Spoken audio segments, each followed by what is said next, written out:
Hello, my name's Mike the Fish, and today I want to talk to you about my Stone Cannon build for the Reaper. So the idea behind the Stone Cannons are I wanted builds that could be a little bit more survivable than glass cannon builds, but I also just wanted them to hit like a truck like I always used to. So I came up with this idea. So this build has basically 30k health. It stacks 25 stacks of vulnerability on the enemy. It does 25 stacks of might on yourself, and you do a ton of damage because you're picking most of the Reaper damage traits to get your damage up. It's just very good. So we'll get into it now. So I'm going to quickly run through the weapons and utility skills I've got. So I'm running Greatsword and then swapping to a axe to give us a bit of a ranged weapon. You're not really going to be using this much then. And a Warhorn, mainly for Locust Swarm. So you can get around a lot quicker, swiftness, and also you pop this before you go into Death Shroud, and it generates life force as you're hitting things in Death Shroud. So this allows you to stay in Death Shroud a lot longer.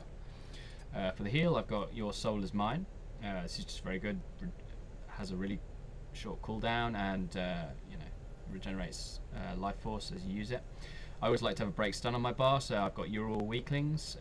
You can use this just to stack the might, which obviously might's very good, but also has synergy with things later on.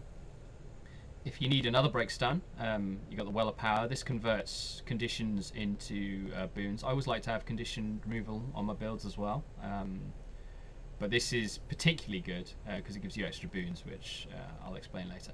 And then the Well of Suffering, which any damage Necromancer build will have, because it just adds vulnerability. It's a very good skill. For the elite, I've gone for Chill to the Bone. It's very good for breaking break bars, that 2-second stun, and also adding stability. I mean, you've got stability maintained on Reaper 3 as well, but when you're not in Reaper form, you've got the stability there. So that's the weapon skills. So equipment, we're running a couple of things that give you a little bit of precision. I like to have the crit chance at around sort of 12 to 15%. I'll explain why once it all becomes clear what I'm doing here. But essentially everything is Valkyries. So we've got Valkyries, Valkyries, Valkyries, Valkyries, Valkyries, Valkyries. The idea is to boost your vitality as much as possible, but through traits we're going to raise that number to like 100%. And then for runes, I've gone for the Superior Rune of the Worm. Now this, in my opinion, is like the most underrated rune set in the game. You've got a ton of vitality. This adds to your survivability. It gives ferocity as your second stat, so that that adds to your crit damage. And with this build, you're basically critting 100% of the time. And then that number 6, 7% of vitality is converted to ferocity. This is huge. This basically equates to a 10% damage increase. So you've got a survivable rune set which adds a ton of damage, and that's the whole idea behind the Stone Cannons. Now I'll talk about traits quickly. A lot of this will be quite familiar because it's mostly a damage build. So we've got Soul Reaping, Spite, and Reaper. Soul Reaping and Spite are both very good trees. So we've got Shroud Skills Vulnerability, that helps us get the 25 stacks. Life Force Drain Slower, absolute bread and butter of any Shroud build. And increased critical hit chance while in Shroud. So this is why we can have a really low number here, because this is a 50% increase. This is why we can run Valkyries here. We can have this huge health pool, because when you're in Reaper Shroud, you're just critting. You just will crit, and that combined with another trait I'll come to on the Reaper line, just means we always crit regardless of the really low crit chance. So Spite, we've got. This is an important skill. You get might when you use Shroud skill 1, so that's a big part of our might stacking. Deal increased damage to foes with no boons. A lot of people run this, but I don't think you need the extra vulnerability, so I'd rather have the damage increase on that. I was not using a focus, but still very, very nice. Constantly apply vulnerability to foes near you while you're in Shroud. This is AoE vulnerability when you're in Death Shroud. it stacks massively. You always get 25 stacks when you're fighting in Shroud, so that's very good.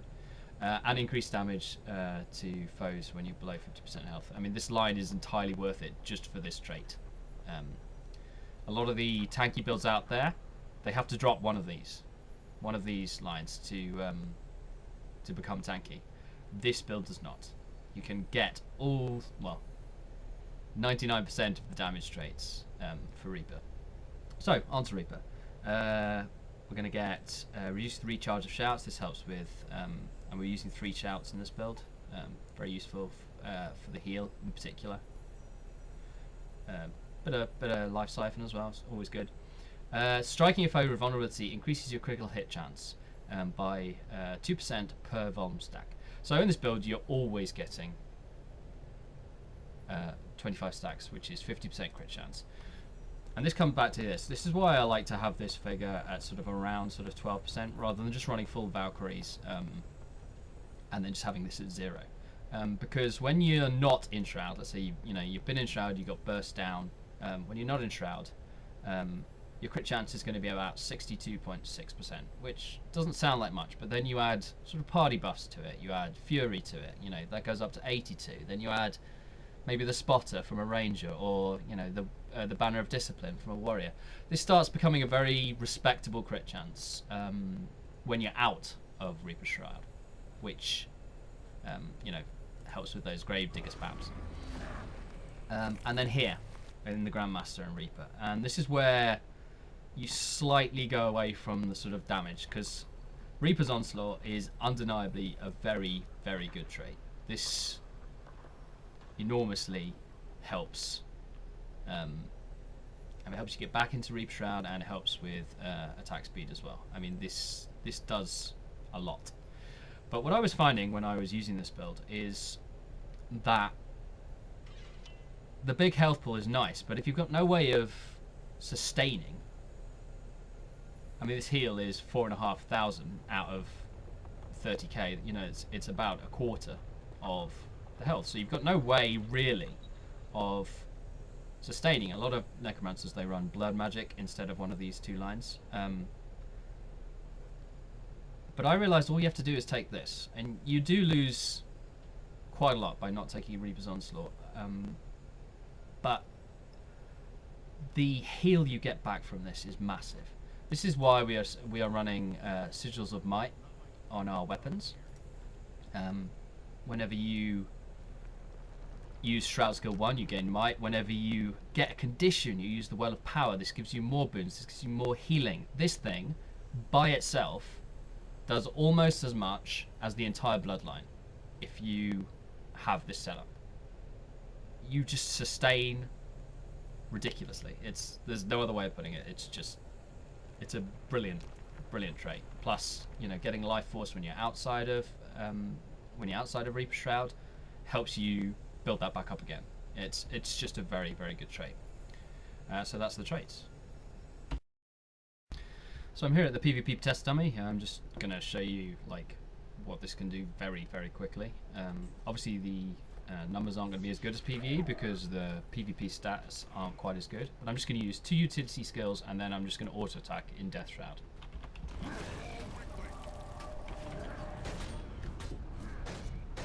So quickly you can see 25 stacks of vulnerability. We've got 20 stacks of might. That's going to go up to 25 fairly quickly.